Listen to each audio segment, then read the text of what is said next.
我比较 emphasize 就是我 during 这个 course 的时候，我有看这个 Patija Samuppada 啊，是的。哇，我其实看了以后understanding 不一样了啊，是的。我一口气可以一次过的看完。我看完了以后，我再 recall 回，我讲，诶，怎么完全不一样？然后我就想到，我2008年我第一次来 Brazil 的你的这个 class 的时候，那个时候在学这个 Patija Samuppada，对，哇，我是 totally 的不能够 accept 你的 sharing， 对。Then 2012的时候，我去印度 retreat， 我拿出你那一本书，我在那个 during retreat 我读了5次，我每一个 sentence 读了，我 contemplate 在读都不能够明白。Then after 2013年了过后，阿加那边回来，我再看多一次，我可以明白，但是很在 superficial 的那个 level。这一次我 after 9年了过后，我再看，哇！我看完了以后，完全能够明白你里面讲的那个读麦，哇，很清楚的然后它怎样的每一个的 link 那个 context 全部可以明白。And it's not over the 3 lifetime one, it's the instantaneous one. Then 做我的 next section 的sitting 的时候，忽然间我 recall 的，我在 recall 回这个的时候，哇，很多的感动。我觉得要能够 understand 这个 Patija Samuppada 真的不容易，真的不容易。所以连它里面，因为这个它是一个 right view 来的，是其中的一个 law of mind， 是 very important。它是很重要。等我忽然间我就，因为我那时候我在sitting 的时候。就觉得哇，这个 law of mind 是 very important， 是因为我们的每一个 moment， 我们的 mind 一直在 arise 的时候，如果我们有 avijja 的时候，你就一直在就一直在 react 那个这个 mind。因为我忽然间我就想着，它3个是 link 起来的，就对。如果我们 go through 这个first noble truth 的这个 eight reality 的时候，我们不能够 accept 的时候，你的 mind 就 react。这个 dependent origination 就 arise 了，你就去 create 这个 karma。这个 karma 有了以后，又因为这个 tree over root， 我们又一直 react 的话，这个 law of dependent origination 它又 arise， 就不停的做。它这3个的 triangle 很像你就一直在 interrelated 的，一直在那边arise 这样子。然后我觉得哇 very profound， 我觉得这整个的这个 law 里面，我想到以前从不能够 accept 到不能够明白到今天，哇，真的是很多的这个感动。然后突然间我就觉得哇，能够，然后我觉得很 deep 的谢谢 Baradio， 有些我觉得哇，我觉得哇，这样 important 的这个 rule， 这个 law， 连 Baradio 你能够用这样 simple 的 English 来 explain and 就这样子的变成了一本书，哇，真的不简单。我觉得哇，我觉得 Baradio 你的要谢谢你的 nature 的这个 sharing understanding has to be very stable because that was the talk I give. It was a normal Tuesday class or Thursday class. I think that one was a Saturday class that time.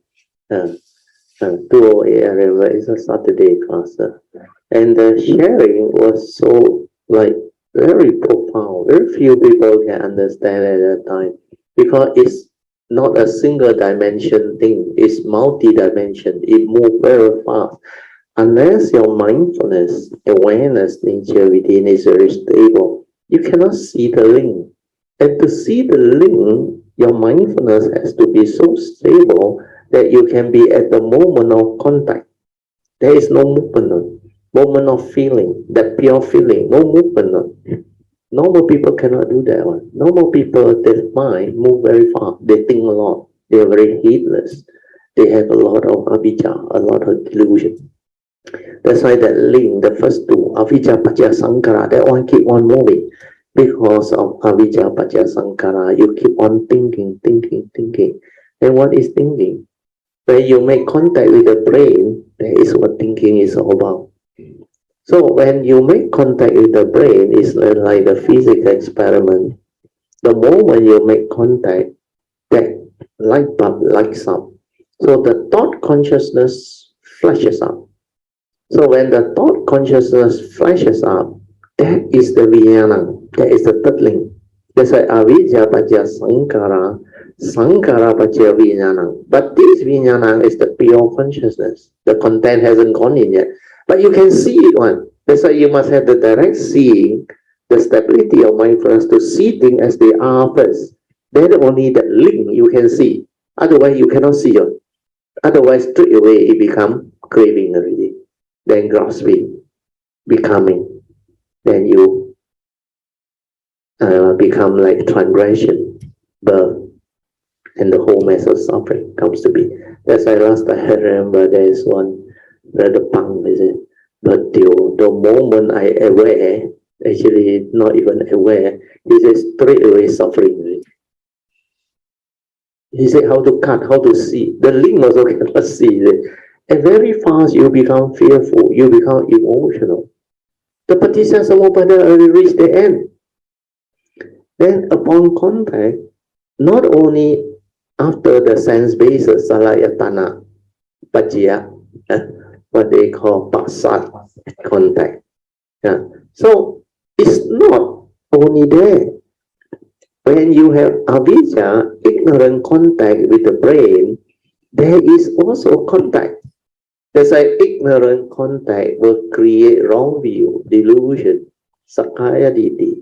And that one, the egoic mind, will actually through your memory, your views, your obedience, your conditioning, your belief system, all these habitual tendency, they start to develop. Then you keep on behaving that way. That's why with that, it will introduce a content of consciousness, the delusion of going, the evil roots. That's why the 5 mental hindrance, they all arise already because you lack the right view, you lack the bija, you lack yoniso manasikara. That's why that link you cannot break. And very few people can even see that link. That's why in the sutta it's mentioned, he who sees paticca samuppada sees the Four Noble Truth automatically. But those who see the Four Noble Truth may not see paticca samuppada. May not see. Not everybody will see. Especially the sainthood way, the Sotapan and the Sakadami, they may not see. Even the Anagami may not really see, but the Arhat will see. The Arhat will know. Yeah. That's why you realize under the Mahayana teaching, the 10 Dhammarai, that's the 10 Dhammarai. The first Dhammarai is the Dhammarai of the Buddhas. Okay. Then you had Dhammarai of the Bodhisattvas. The Bodhisattva, the Buddha never say how they become enlightened to be. They enlightened being only go that way. But the next 2 rhymes, they call it the conditioned enlightened one. That one is Yan Jiao Du Jiao, the third rhyme. The conditioned enlightened one are called the Pacceka Buddhas. So this Pacceka Buddha, when the sasana is not there, they themselves realize, awaken to the dwelling paticca samuppada. That's why through condition they awaken. But because they awaken to the dwelling, they also realize the Four Noble Truth. But there was no sasana. So how can they know? That's why he who sees paticca samuppada, he will seize the Four Noble Truth, like what you explained just now. Then you realize they were all connected. Understand?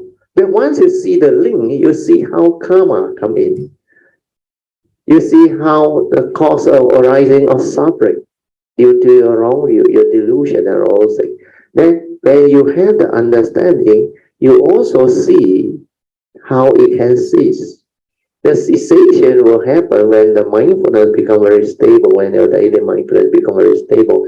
Then you can see the link. You can be at the moment of feeling. It cannot move because of your yoniso manasikara, wisdom. That's why feeling becomes pure feeling.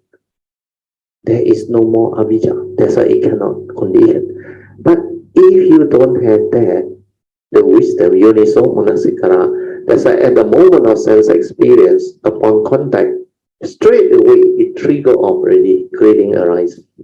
But because of your wisdom, born of cultivation, it can actually remain as pure feeling. no grasping. There's a no grasping, no suffering. Then you will know. The first noble truth, final summary, in short, the Buddha said, it is due to your saccadity, self-delusion, that condition you to grasp at the five aggregates of form and mind that I call dukkha. Upadana khandas is dukkha. That one becomes very clear when you see the dwelling. But to see the dwelling, your daily mindfulness has to be very stable. You have to understand all this. The unisomana, the initial wisdom. Then you realize the form and mind is not you. Everything, like you mentioned, is related, connected. The three evil root, all the essential, they're all linked. That's why I can link all this for you, share all this, and I can just share like that. I no need to commit to memory. No need. That's why I say that wisdom, when you understand on. Because how it function, how it happen, you have gone through. Your nature has gone through. Your nature will know. Your nature will not, through knowledge or memory, try to explain things. Cannot really. Because it's not like that one. The truth, the reality is, it happened at the awareness level. The awareness level that sitting as they are is like, the link is so clear. Like it's not a theory anymore. No, you don't hear from somebody on. No, it's direct knowledge and vision of the reality. The direct seeing, the awakening. It just arises. That's why all this become very different. Then after the third Dhamma rhyme, the enlightenment of the conditioned enlightenment, the Pachika Buddha, the fourth rhyme is called the sound hearer. Senwen. Why they call it a sound hearer? That these are the people who have to wait till the sasana to hear the Four Noble Truths and its three turning, then they awaken. That's why they hear the Four Noble Truths, then they contemplate, reflect, then they develop the meditative understanding, then they awaken. If you realize through this, you may not see the dwelling one. Unless that saint, that Arahant has developed the stability of mindfulness towards the end after he went beyond Anagami, when he is at the they got the path and the fruition for Arahant. When he is at the path before the fruition, he suddenly stabilizes his mindfulness until he is very mindful. Then he can actually see the link. That's why when he see the link, he realized Arahantship. He rooted out Avijja. So that is how the teaching is to be developed through that understanding. That's why the Buddha's teaching, you realize, he never make mistake one. His teaching is very profound and very direct one. Then you go and check his Avijja Sutta. Oh, also link one. Oh. The eighth step, four foundation of mindfulness. He said, after you cultivate this for at least 7 years, maximum, if you really sincerely cultivate, or minimum 7 days, you will realize at least Anagami, if not Arahantship. Why? Because this one cultivate only after you have realized Sotapanaship and Sakadagamiship. That's why in the opening statement of the what they call four foundation of mindfulness, he said, Ekayano bhikkhave bhikkhu, O bhikkhu, this is the only way for the purification of being, for the overcoming of sorrow and lamentation, for the realization of the right path. And what is this? Namely, the four foundation of mindfulness. Then he started to teach the four foundation. He said, after overcoming covetousness, he always say this one. That's why I share with you all in Whooping this last time, the final chapter of the Satipatthana. You must understand this. To overcome covetousness and greed means you must have severed the first 3 factors, plus attenuated the 4th and the 5th factors. Means the Sotapan and the Sakadagami, first stage of sainthood and second stage of sainthood cultivator, they will have this ability to overcome covetousness and greed. So covetousness is very strong craving, clinging. Then greed is like not only suffering, sorrow, you become like, you enter grief already. You start to grieve already. You not only suffer and sorrowful.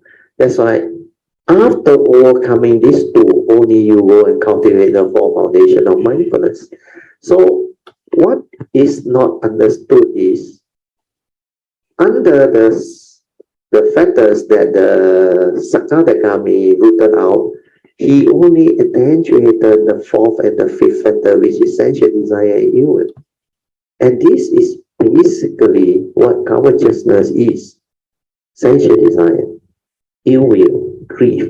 So the strong one, accentuated already, reduced already, left with very little. That's why they are Sotapan, Sakadagami. So his teaching is everywhere connected one, no mistake one. That's why he actually told Ananda. When Ananda asked him, after his passing away, who shall we follow? He said, don't follow anybody. Follow just his Dhamma, his teaching, yeah? And check against the Vinaya. Check against the Vinaya. Yeah? If it's not in the teaching, not in the Vinaya, then it's not his teaching. If it's in the teaching and the Vinaya, then it is his teaching. Where the Vinaya is to protect you from making mistakes.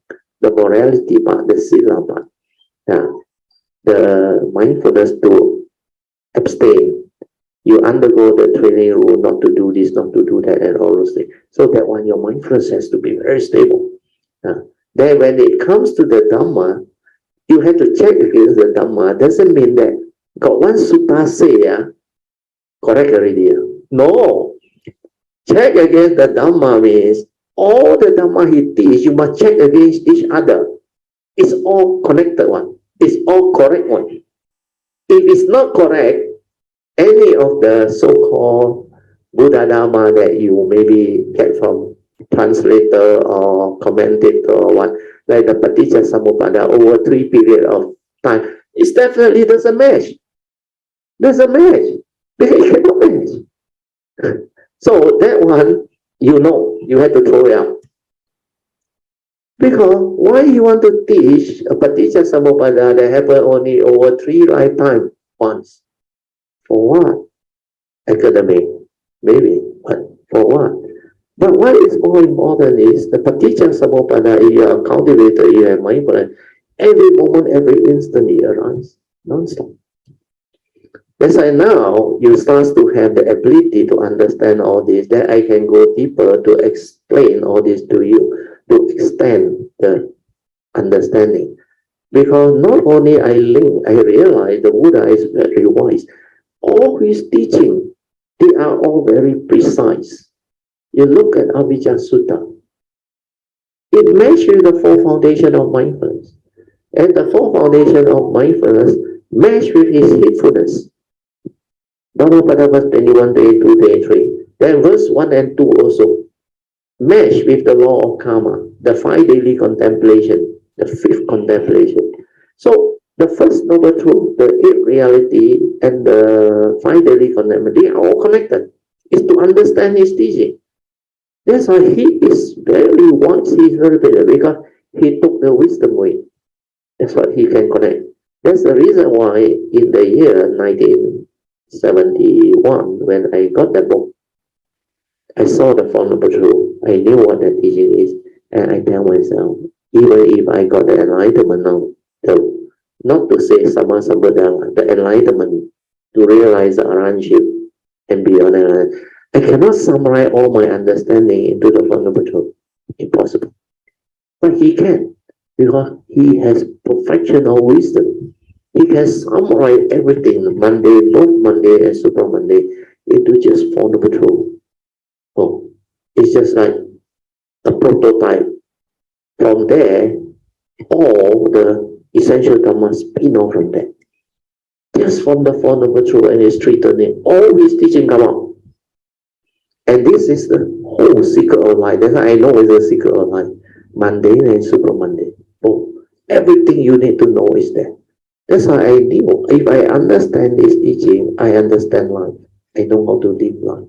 I am free. That's why I went all out to cultivate. I'm not interested in other things. Actually, I am capable when I graduate as a civil engineer. I have the ability I knew to go the materialistic way and become very successful and very wealthy and very famous. But I choose the spiritual way. That's why I choose my career path. I devote more time towards the cultivation. So all this is like meant to be. My nature come with that understanding. So subtle to you, because it really not easy. Even when I was in Singapore, TK asked me the same question. Then I try to like test him out. I say, what is your understanding of the Paticca Samuppada? At first it's the five aggregate and all of it. He cannot remember. He has to recall through memory. Then I pointed out to him, do you realize the way you learn Dhamma, everything also you need to recall through memory. You cannot spontaneously from your understanding share or explain or develop the understanding to actually manifest it. He can't. He every time want to go to memory, Then he tried to explain the 12 in Paticca Samuppada, where he said they all got Dhamma study group. They study this Abhidhamma. They also study this Paticca Samuppada. Then I asked him to explain. He explained using the 3 period of time one. I said, are you sure this is the Paticca Samuppada? No, because like I explained in the book you read, they can't explain it otherwise. They have to use the 3 lifetime one. Easier to explain. Because that one like very scientific, very technical, very direct. Because ignorant ma, avijja ma, paccaya sankhara. So sankhara they call karmic formation. Is past karma. Condition, what they call a form of mind. That's why the rebirth consciousness is the vijnana.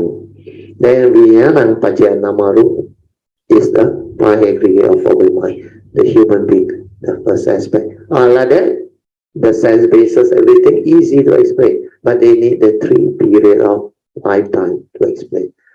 But I say this one, you learn for what? The real happening is not like that. Because this is the only way they can explain, they find it theoretically, knowledge-wise, they can put it into an explanation to explain to people. That's why this one actually comes from the Hindu teaching on rebirth and other things. Then I told him, what if you have the mindfulness and the understanding, you will understand it differently. Because when there is avijja, means you have ignorance. What is ignorant? He can't understand. No? I said, ignorant of what? But he very, in a way, very smart. He said, yeah, that is the key. Ignorant of what? Nobody asks. He said, nobody asks and nobody explains. Ignorant of what? Just ignorant on it. So I say, ignorant of the truth, ignorant of the Dhamma, the essential Dhamma, the teaching, the 3 right views that the Buddha teach. If you don't have the understanding, you have ignorance, what will you do? In the school, the teacher will say, go back and think about it. That's why you go and think, believing that through thinking, you can solve your problem. You can't. Your thinking is thought, limited. The truth, the Dhamma is beyond thought, beyond mind. So you cannot approach it through the thinking. So what happens is, one thing to know, one thing to develop the understanding, the human beings start to think. So when you think, you make contact with the brain, you think through memory, you recall through memory what your knowledge is, your views, your opinion, your conditioning, your academic, everything is in your memory. That's how you go to your memory. So avijja, one thing to know, because you lack understanding, you go and think. When you think, it's like the physics experiment. I draw this one. You see, this physics experiment is very important. Here, if I don't draw it, a lot of people cannot understand. So this one is the light bulb. This one is a switch, or we call it the contact. Okay, then this one is the power point, battery. So there is this current. Upon contact, this light bulb will light up. So the lighting up is like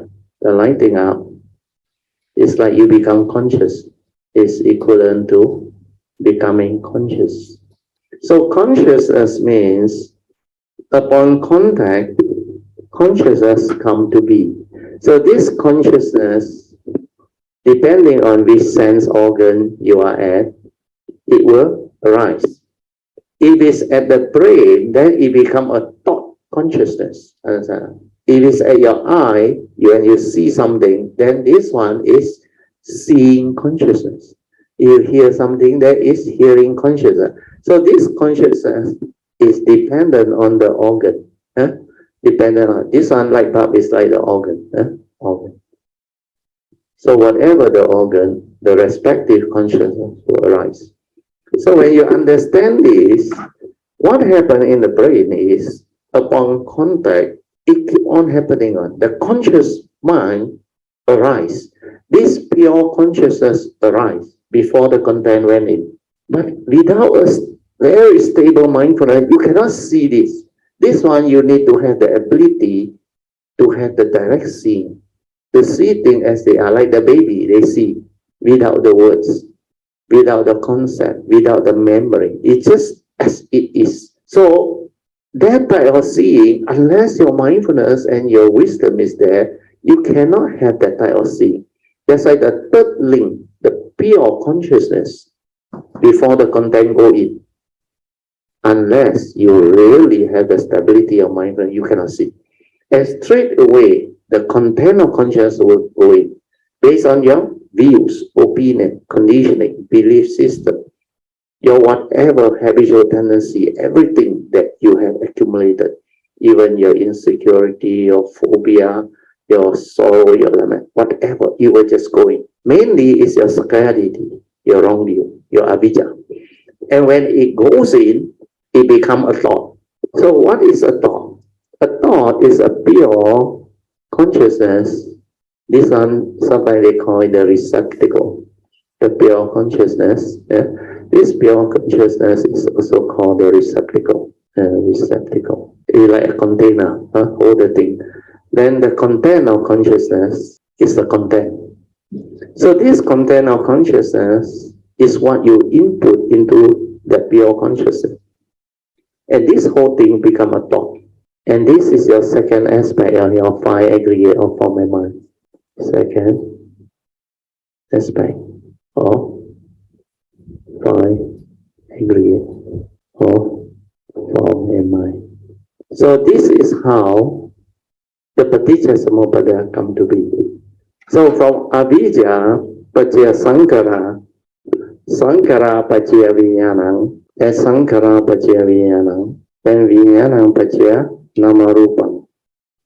Nama rupam. This one is the thought, the five aggregate.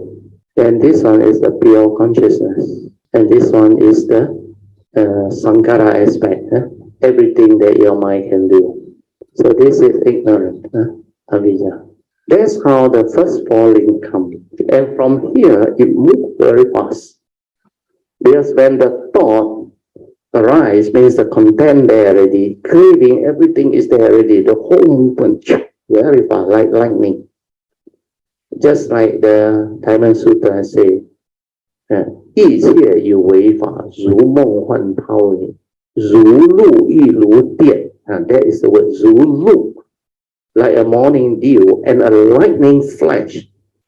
From here onward, it's like a lightning flash. The whole paticca samuppada link just go. And straight away you experience craving, suffering, misery, whatever. That's why they go and teach you the theoretical Dhamma, the knowledge of, he said, gut and feeling. We are feeling, condition, craving. He said, gut and feeling. How can you guard? Without wisdom, you cannot free. Without mindfulness, you cannot see. That's why without stability or sati, forget about the Dhamma cultivation. You must have sati. That's why mindfulness is very important. Heedfulness is the path to the deathless. If you don't have heedfulness, you don't stand a chance. You completely don't stand a chance. Yes. You pass the mic to Sue. Yeah. I got something to add that you tell me if it's not relevant. Suddenly it occurred to me, every time we talk about the light bulb, this physics as experiment, this is the 5 aggregates of form and mind. It wasn't very obvious in this example how the thought plays such a big part. So, because we form thoughts based on all the memories and the bias and point of views we have. So I thought this made things clearer for me. A light bulb has that glass around it, right? Yeah. Imagine that glass is all your memories. So if you had a very bad trauma, you had your fear. Maybe it's painted red. Yeah. The minute it lights up, everything you see is red. Yeah. And when you act according to that, you create the red color come out. Yeah. You become the red demon. Yeah. And then if you had a very bad, depressive grief in your life, you colored it black. Then you shine, got red, got black. Wow, your karma also a mixture. Then it's like, I found this was a very good example for me. All the experiences in life, if you cannot make peace with the world, war, and you say the world is a very bad place, the politicians are not, they're using their power wrongly, you keep all these upset and unfinished business. You carry all these always at the tip of your mind. The minute you see, you react. Then that's what happens when your thought forms, when you use your form and mind, and then when all the different forms in your head, you have your thought dwelling everywhere, then this is what's happening. But when all the colors are not there, that means you don't leave the stain on the light bulb. If it's always washed clean, or if it's never stained there, that means it never made a negative impact in our memory, and we can accept that life has its beauty within its perils, then this will be the original physics experiment we saw where everything was bright light. That's my analogy. Yeah, very good. Sadhu. Yeah, that is a good way to express it. Where normal people need something to describe. So, like you say, if you understand the light bulb, then you will know within the light bulb, if you put in a color bulb, the color of the glass will be reflected. But the input depends on what type of memory you have. Because the memory is the one that accumulated all of our belief system, views, opinion, conditioning, our phobia. That's why the 3 evil roots are all there. Because what is memory? Basically are all our experiences, good and bad. And we accumulate them in our brain. That's why the brain is one of the organs. So this brain is very useful.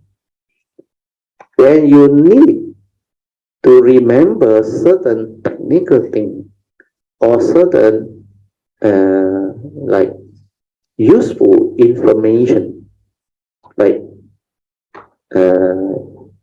your name, your address, your signature, how you sign, and your office address, and many other technical things like general knowledge of places where you need to visit, and the name of the car and all those things, and many things you need memory. But these are mechanical memories, normal type of memory. Nothing to do with our mind, understand? Nothing to do with our psychological aspect. Our mind that has a psychological aspect There is a psychological memory like fear, worry, anxiety, sorrow, lamentation, insecurity, phobia, scars of memory. All these are related to our psyche, understand? Psychological. That one, you remember for what? It will bring about tremendous fear. It will condition wrong thought. It will bring about more and more suffering, misery. That's why psychological memory, don't go and accumulate. Because what is thought? Thought is respond to memory. Always remember that. Thought is respond to memory. So if you know this, whatever you carry in your memory will create thought. It will trigger of thought. That's why thought is always within the known. Because it's memory accumulated of the past. It's never with the moment. That's why thought is limited in that sense. So when you use thought, you have to understand there is a purpose for thought. That's why the Buddha in his teaching, Noble Evil Path, teach right thought. It doesn't mean you don't use thought. You still need to use thought. In this world, existential world, the existential conditional world, Dhamma, you need thought. Why? To communicate, to express yourself, to share, to teach, to learn things, to remember things. But for psychological aspect of life, you cannot use thought because it will bring about suffering. When you accumulate all your psychological fear, all your psychological, what they call negativity of mind state, what will happen? This one will allow this phobia, fear, all these are negative psychological mind state. And when you recall them, they will trigger off what they call thought. And what are those type of thought? Fearful thought, the wrong thought. That's why I teach you what are wrong thought. Thought that condition your fear, your worry, your anxiety, your sorrow, your lamentation, your selfishness, your possessiveness, your violent nature, your envy, your jealousy. All these are wrong thought. So why go and think of all those psychological wrong thought that trigger off all this? You're supposed to develop all the virtue, the virtuous thought, like sincerity, honesty, respect, then contentment.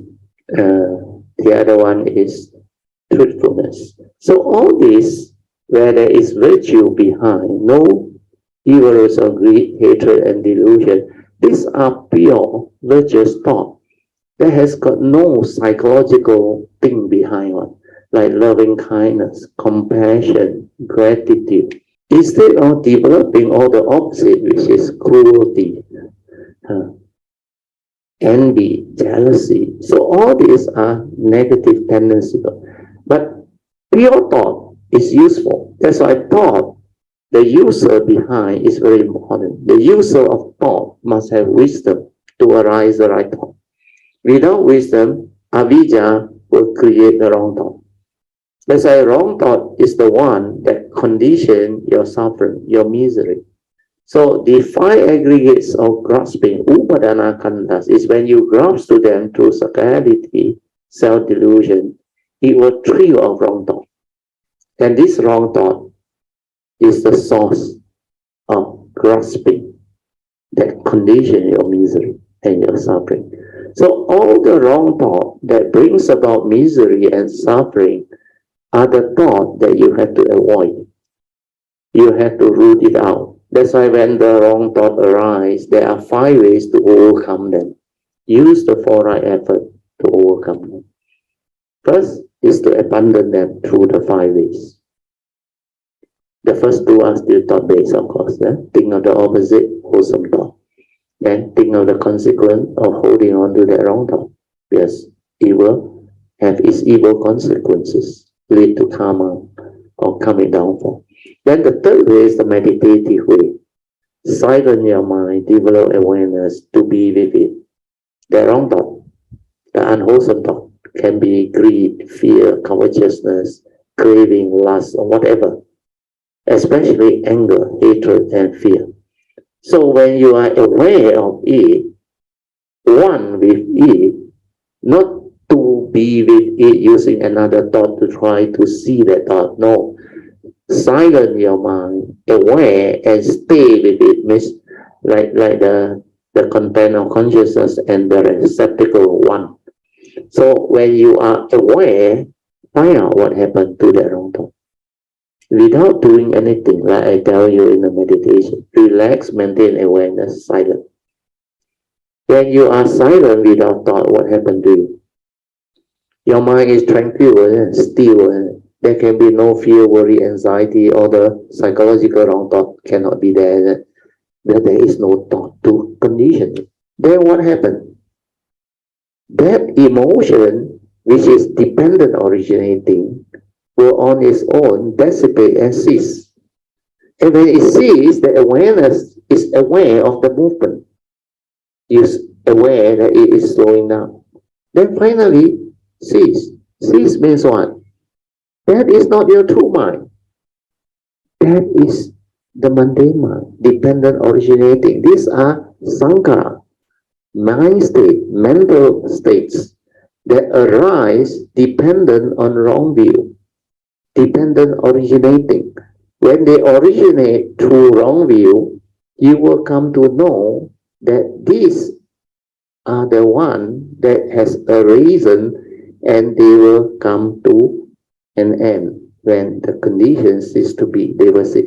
So in the third way, you must silence your mind to realize that cessation. The moment you realize it ceases, then you will come to a profound awakening, a realization that originally our true mind has none of all this.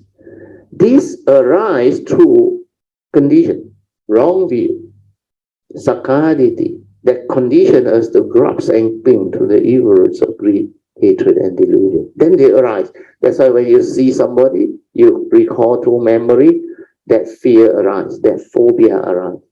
In the past, they have done stupid thing and certain thing that trigger off the phobia, the fear. That's why straight away the hatred, the dislike, or whatever, it manifests. But before you have the anger and the fear and the hatred and the envy, there were none. Then how did it arise? Because of your wrong view, your senses. You see it. Then upon contact, the contact when it triggers. Then when you silence everything, don't try to know, don't try to do anything, it ceases. Then you realize it returned to its original state before the stirring. That's why that true mind, your silent mind, is a meditative mind. Your oneness nature, your true nature. Stay with that. That is the one that got no fear, nothing. Because that one, no thought, no duality, no memory, nothing. That one is your true mind, your silent mind. And that nature purify everything. Nothing can stay within that nature. It will cease. Then when it ceases, you realize that cessation, that is the wisdom that will awaken you. Then you are not deluded. That if fear is not me, anger is not me, delusion, all this is not me, then why should I worry about it? Why should I try to meditate, to suppress it, to control it, and don't want to have anger? This is delusion. Who do that? The thought want to fight all this that it creates. That's why the thought, which is deluded, egoic, cannot break free. That's why you must be aware. The shining light of awareness must actually develop the wisdom, the understanding. Once it's there, Yoniso Manasikara manifest, all this delusion cannot come in. Then all the whole of the phenomenal world of form and consciousness will collapse in front of you, but they cannot stand up to this wisdom that has arisen, this bright awareness nature within, where this one outshines everything.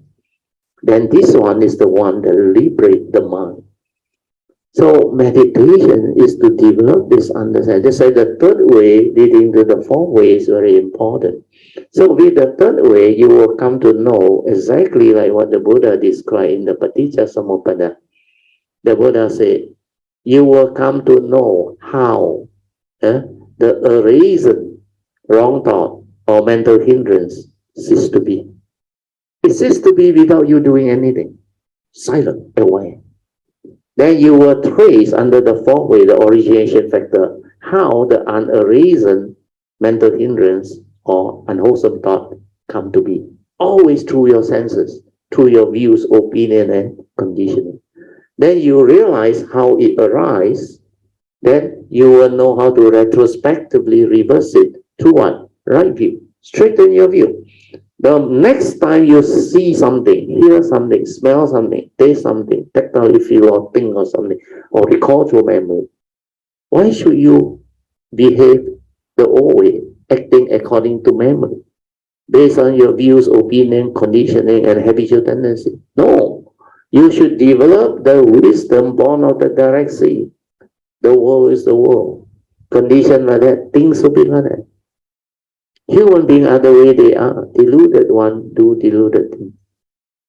Selfish people do selfish things. Angry people do angry things. Violent people do violent. They are just the way they are. Means everything is just the way it is. That is the reality. That is what is. That is true reality. That's why see things as they are. See them for what they are. Not what you perceive through your wrong view. You understand? So when you can accept them and see them for what they are, you are always at peace with the world. With the world is definitely the way it is. Because at that moment, all the conditions set ready cannot be otherwise. That is the reality, what is. You cannot go against what is. You have to accept. Acceptance free your mind. Acceptance doesn't mean you agree. After that, you act. Everyone, wisdom way, following the Dhamma way, following the Eightfold Path, act with right view, leading to right thought, right spirit. This is how you live life. That's why you must know the mundane and the supramundane Dhamma to enable you to live and act this way. Okay, hopefully today you will become clear. Let us rejoice. Sadhu, sadhu, sadhu. Okay, today one because recorded, it will be very good. Receptacle, not ticker. Receptacle. Okay. Yeah, thank you. Yeah, I think it's a yeah. Last time also at the retreat, somebody corrected me. Thank you, you tell her. Thank you. Okay.